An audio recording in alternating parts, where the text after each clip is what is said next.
సర్కారు వాకిట్లో ఖజానా దొంగలు. ఒక్క ఉద్యోగం 2 జీతాలు బంపర్ ఆఫర్.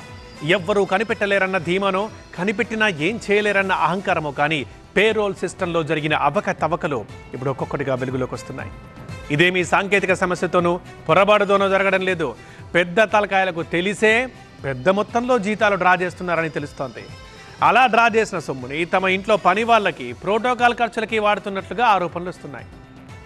ముఖ్యంగా పెద్ద సంఖ్యలో ఉద్యోగులు అనేక అనుబంధ విభాగాలు ఉన్న శాఖల్లో ఇలాంటి అక్రమాలు చోటు చేసుకున్నాయనే అనుమానాలు వ్యక్తమవుతున్నాయి.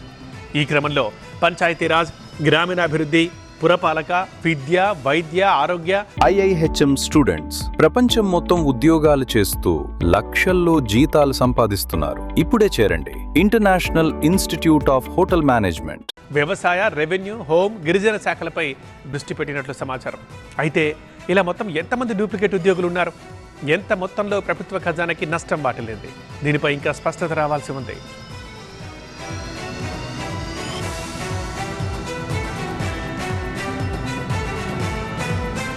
సరే, 2వ జీతం తీసుకుంటున్నారు ఓకే, కానీ వ్యవహారంలో మరో కీలక అంశం ఆ నకిలీ ఉద్యోగి పేరుతో తీసుకునే జీతం ఎక్కడికి వెళ్తోంది, ఎవరు తీసుకుంటున్నారు? ఇప్పుడు ఇదే ఉద్యోగ సంఘాల వాదన. దీని ప్రకారం ఎలా మళ్ళిస్తున్నారో ఈ పాయింట్లో ఒకసారి చూద్దాం. వరుసగా పాయింట్ టు పాయింట్. మంత్రులు, ప్రజాప్రతినిధుల ఇళ్లలో పనిచేసే సిబ్బందికి, ఉన్నతాధికారుల ఇళ్ల సిబ్బంది అవసరాలకి, కార్యాలయ నిర్వహణ ఖర్చులకి, అలాగే ప్రోటోకాల్ కార్యక్రమాలకి, శాఖాపరమైన ఇతర అవసరాలకి ప్రభుత్వ నిధులు రాకపోవడంతో ప్రత్యామ్నాయ ఖర్చుల కోసం దీన్ని ఇలా మళ్లిస్తున్నారు అని ఆరోపణలు వస్తున్నాయి.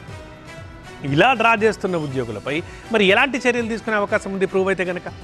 ఒకవేళ ఉద్యోగే లేకపోతే మరి అక్కడ ఎలాంటి యాక్షన్ తీసుకోవచ్చు? దీనిపైన చర్చ జరుగుతోంది. ఇంకా 2 జీతాలు తీసుకున్న ఉద్యోగి దొరికితే ఖచ్చితంగా చర్యలు తప్పవు. అక్రమంగా తీసుకున్న మొత్తాన్ని రికవరీ చేస్తారు. ఉద్యోగే లేకుండా జీతం డ్రా అయితే ఆ బాధ్యత అధికారులదే. నకిలీ పోస్టు సృష్టించిన వ్యవహారం పైన కూడా ఫోకస్ పెడతారు. ఇంతకీ బిల్లులు ఎవరు తయారు చేశారు, సంతకాలు ఎవరు చేశారు, దీనిపై ఆరాధిస్తారు. బిల్లుల్లో కుమ్మక్కు వ్యవహారం తేలితే మాత్రం కఠిన చర్యలు తీసుకుంటారు. అధికారుల పాత్రపైన దర్యాప్తు చేస్తారు. ఉద్యోగి నుంచి రికవరీ సాధ్యం కాకపోతే HOD దగ్గర నుంచి రికవరీ చేస్తారు.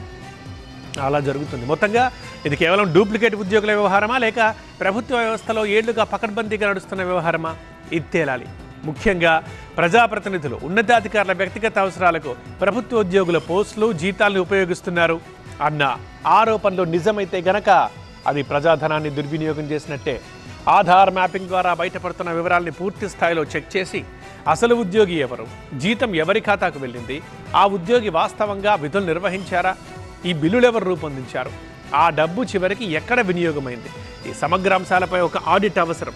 ప్రస్తుతం డబుల్ శాలరీ వ్యవహారంపై CS సంజయ్ జాజు నజర్ పెట్టారు. దీనిపై 7 రోజుల్లో సమగ్ర నివేదిక ఇవ్వాలని ఆదేశించారు. అప్పటికి కానీ పూర్తి లెక్కలు మనకు తేలవు.